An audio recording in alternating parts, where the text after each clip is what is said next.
stealing a page out of my friend Corey A. Smith's book here, since I'm not eligible or good enough to be on his True Warrior Football podcast. But within 96 hours of my favorite football team kicking off for the national championship Monday night against Washington, I often get accused of taking my sports a little too seriously, and so I like to address some of that stuff because there's already people talking about an asterisk next to a potential Michigan win, or if it's going to end up being vacated later on because of Signgate, as if this is the biggest scandal in NCAA history, depending on who you ask. So anyway, a lot of people talk about fandom and how they became fans of their favorite sports team. And the number one question I get, well, you didn't go to Michigan and you're not from Michigan. How can you possibly be a Michigan fan? Why do you care so much? It's an interesting question. I was a bit of a bandwagoner back in the early 90s. I was a bit contrarian. Anybody who knows me well, big surprise there. Everybody in my neighborhood, everybody in my friends' circle were Notre Dame football and Indiana basketball fans, so I had to be a little bit different. So what kids these days that I work with and kids that are older now don't understand is that when you were growing up in the late 80s and early 90s, every Saturday you had maybe 3 football games you could watch on a Saturday. Notre Dame was on, Michigan was on, in the Midwest anyway, and then usually you got a West Coast game at night or maybe a Southeast game, in prime time. So 1991, remember it like it was yesterday. Michigan, Notre Dame, Desmond Howard, well before his punt return against Ohio State, fell in love with the music, the band, the helmet, the uniform, the stadium, and Michigan won that day, and they had a fan for life. So fast forward to basketball. Michigan was good around that time too. I know people will throw shade because of the eventual sanctions that came along with that, but I was a young, naive kid, wet behind the ears, didn't know much. Fell in love with the Black Sox, the baggy shorts, all that kind of stuff. So very rarely do you get an opportunity to watch your favorite team or your favorite program win a championship. It's a lot harder than it looks. Being a Cubs fan in baseball, I can attest to that. Watched baseball growing up with my grandma every single day, and 2016, the Cubs finally broke that curse after years and years and years of falling short. So let's talk about my Michigan fandom. So, Michigan, obviously no one's going to give me sympathy. They've got the most wins of any program in college football, most Big Ten champions. I'm not going to sit here and make the analogy that Michigan football is the Cubs and they are this starved franchise or this starved program that has never reached the mountaintop. As a matter of fact, they won a national championship during my childhood, 1997, 27 years ago now. I was a 15-year-old kid, and I just thought that's what happened. I just thought that every 5 or 6 years, your favorite team was, going to win a championship, and you were just riding the high life, loving it, all right? Well, that's not exactly how it worked. So I went, count the Colts, I guess, in the mid-2000s, had an opportunity to watch them win a championship, and there's just certain things that you remember. My wife gives me a hard time because she'll say something about an event, and I can't tell you anything about the event, and then she'll give the date, and I'll be like, oh, yeah, here's the sporting event that happened that day. It's just this weird thing that I have with numbers and the recollection of events. So anyway, long story short, Michigan football fandom after that 1997 championship. Tom Brady came through early 2000s. No one at Michigan, don't let him lie to you, foresaw what Brady would do in the NFL based on his career at Michigan. He played a year and a half. Drew Henson was the hot name back then. But anyway, back to Michigan specifically. In the mid-2000s, early 2000s, I should say, our main rival, Ohio State, who we dominated in the 90s, hired a new coach, Jim Tressel, a guy that knew the rivalry, came in, made guarantees, delivered on those guarantees. Came in, and Ohio State absolutely dominated the rivalry. I mean, it was Michigan's the nail, Ohio State's the hammer every single Thanksgiving weekend, and very rarely was it even close. Jim Tressel comes in immediately, just starts producing elite quarterbacks, winning national championships. Maurice Clarett, early 2000s, Michigan's towards the end of their coaching era with Lloyd Carr, just kind of a dated program. 3 yards in a cloud of dust isn't going to do it anymore. You got to be dynamic on offense. So I've lived through Appalachian State losses. I've lived through losses to Toledo. Once again, I'm not asking for sympathy, and I'm not trying to compare this to the Chicago Cubs, but just trying to level with people about what the opportunity the program has on Monday, especially with all the news that's come out this past year. I've been biting my tongue a lot about it. I'll get to it a little bit later, but back to the 2000s. So Ohio State ushers in a new coach. Michigan ushers out the old regime, and then they take a stab at this guy named Harbaugh. This guy Harbaugh, starting to win games out of the program. San Diego, not even Division I. A lot of people said he hasn't proven himself enough, so going to go with Les Miles, maybe mid-2000s, a former Michigan guy. Miles says no, so let's hire Rich Rodriguez. As I said, 3 yards in a cloud of dust, not going to get it done anymore, so we're going to need to be innovative on offense. Well, that's another reason why you'll never catch this guy complaining about 9-10 win seasons. We bring Rich Rodriguez in, and he's going to revolutionize the Big Ten. He's going to stick it to Ohio State, spread quarterback. Going to run the ball, run option, throw it, sling it, do whatever it takes. 45 points a game. Didn't work out, obviously. So during that tenure, 3-9 season, this is after the Appalachian State debacle under the previous coaching staff. Toledo, Purdue, Illinois, these programs beating Michigan. Once again, you'll never catch me complaining about 9-10 win seasons. So Rodriguez makes it 3 years, 3 and out. We're going to go for a Michigan man. Once again, gave Harbaugh a call. By this point, he had moved on, had a lot of success at Stanford. If you can win at Stanford, you can win anywhere. Michigan, from an academic standpoint, is not on the prowess of Stanford, but pretty damn close if you're talking Big Ten standards. Anyway, long story short, they think they're going to throw the fish pole out. Harbaugh's going to come. This is 2010. Not happening. All right. Not interested, says all the right things, says I'm not coming back. So we go with another Michigan man, Brady Hoke.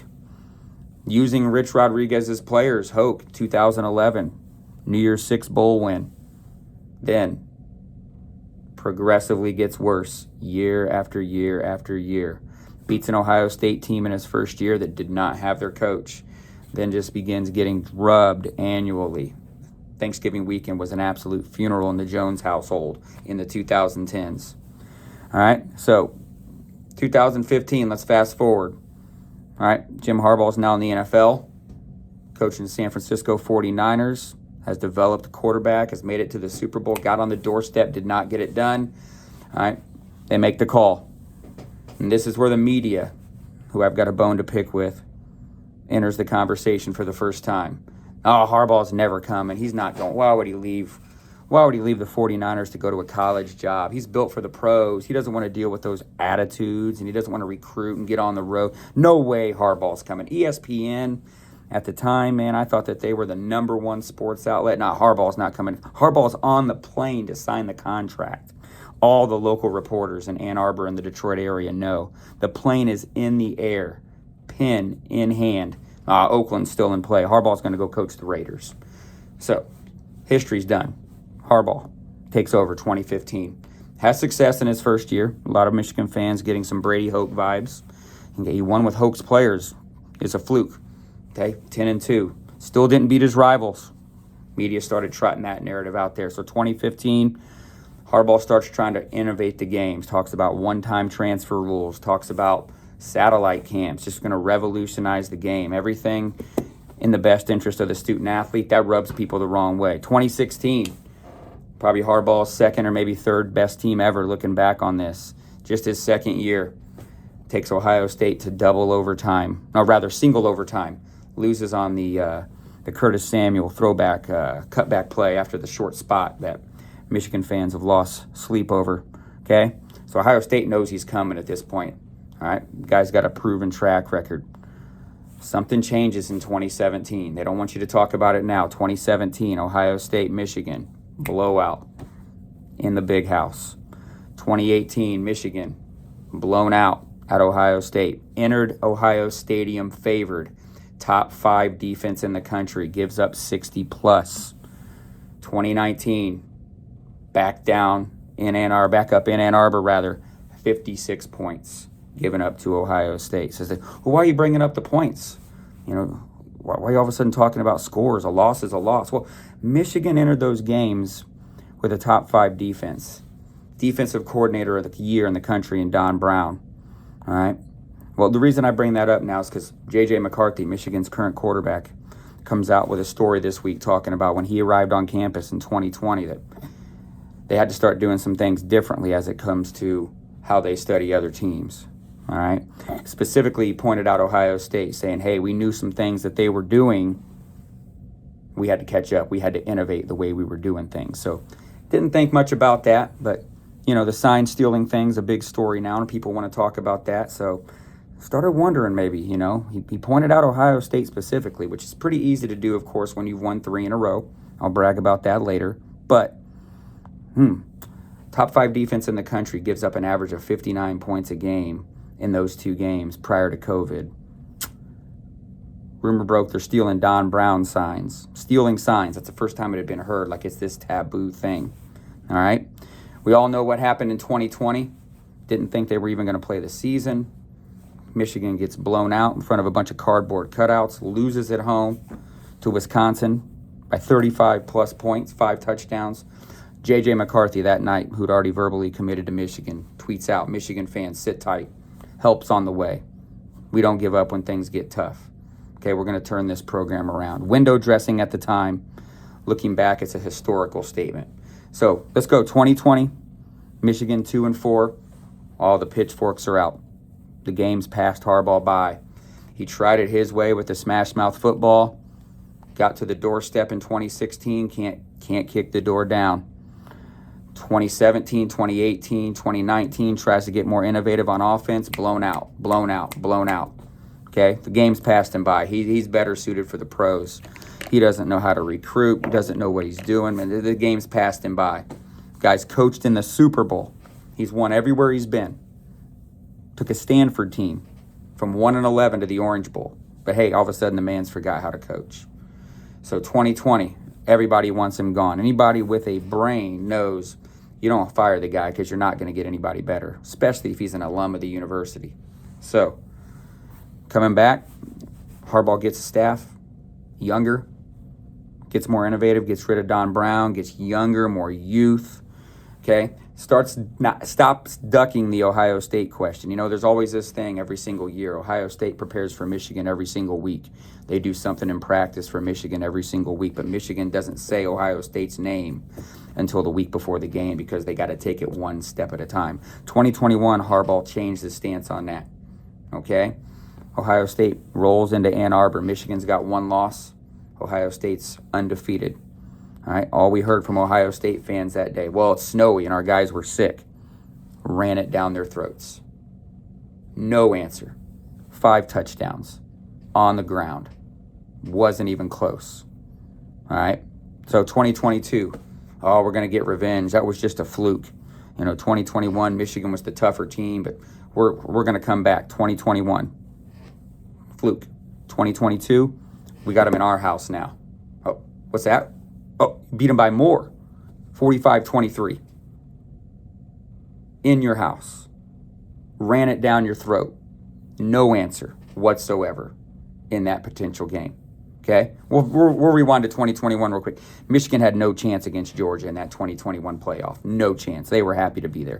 2022, all right, Ohio State, just a few big plays. We had a couple guys that missed a couple run fits, got in the wrong gap, and that's why we got beat. By 22 points, by the way. Ohio State backdoors into the playoffs. Their kicker didn't choke. They probably win the national championship. Michigan heads into the playoff in 2022 against a TCU team. Everybody said they were going to beat them. Michigan, well documented, overconfident. A few bad plays. Next thing you know, TCU in the national championship game. Okay, let's fast forward to 2023. Now, Harbaugh doesn't usually mince words about this kind of stuff, but hey, says preseason, this is my best team ever. I got 15, 16 potential NFL draft picks on this team. We're no longer the hunter, we're the hunted. We got the bullseye on our back. Everybody giving Michigan a hard time about their schedule. Oh, they haven't played anybody. Look at their schedule this year. Not their fault the Big Ten's pitiful. Sorry. They can only do what they can do. All right? So coming into 2023, 2 straight wins over Ohio State all season. Get to the midway point of the season. They haven't played anybody. We don't really know what this Michigan team's about. Beside the fact they took their starters out in the fourth quarter of every single game. Could have padded stats. Could have shown more on offense. Chose not to. But anyway, long story short, haven't played anybody. We get to the midway point of the season. Right before the bye week, right before they go into the game against Michigan State, and all of a sudden this Connor Stallion story broke. Oh, man, Michigan's got this guy using an iPhone and buying tickets, and, the 4-letter network that's in bed with the SEC, biggest scandal ever. Everything they've done diminished. This guy's bought tickets to watch them play Purdue. Purdue. Really. Sorry, Boilermaker fans, if you're on my timeline and you're watching this. It's Purdue. Doesn't matter any sign in the world. You still got to stop it. You still got to execute. It's Purdue. All right? And I could insert other schools here too, because Michigan was more talented than every team on their schedule this year. All right? So all we heard now, oh man, all this stuff, the only reason they know the signs before the other team even snaps the ball. All right? Every single time. That's the new excuse. All right? And they go out and win that first game without their sign stealer by 7 touchdowns. Go out, drop 41 against Purdue the very next week. After that, Happy Valley, Penn State, Harbaugh gets suspended 45 minutes before they take the field. 32 straight runs in the second half. Talk about signs. Tell me about signs. See, the reason I bring this up, I'm going to talk about this. They're trying to invalidate what's going to happen on Monday night as if it's some scandal. I mean, guys like Kirby Smart, Nick Saban, Pete Carroll have won national championships. And we're going to talk about sign stealing from an iPhone. Give me a break. Fast forward, close win over Maryland, and we come into the Ohio State game again. Ohio State fans licking their chops.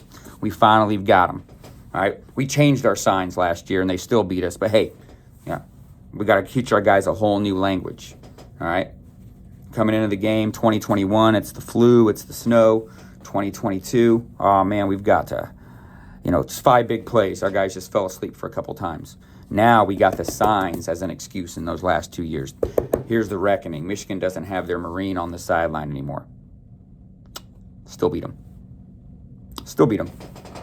Right? That's 2 ranked teams, 2 top 10 wins without the sign stealer. Roll through the Big Ten championship game, boring game, only showed what they needed to show on offense. And then the media had another month to ramp it up. Here we go. Michigan preparing for Alabama. Big bad Alabama. When Harbaugh comes in, he took on Nick Saban right away on Twitter. Satellite camps, talking about unlevel playing field, advocating for student athletes. Everybody told me terrible matchup for Michigan. They would have loved to have had Florida State. Yeah, I didn't think so. I think they would have won either game. Now, I wasn't extremely confident going into the Alabama game, but what a better way to kill the final narrative of this Harbaugh nonsense than to beat the GOAT. There's no better coach in college football history than Nick Saban. Say what you want. Love or hate the guy. I mean, his resume speaks for itself. All my friends, you got Alabama. Here comes the pain. SEC, Big Ten. Okay? Well, first, Harbaugh can't beat his rivals. Harbaugh can't beat ranked teams on the road. Harbaugh still can't beat Ohio State. Then it turned into, Harbaugh can't win bowl games.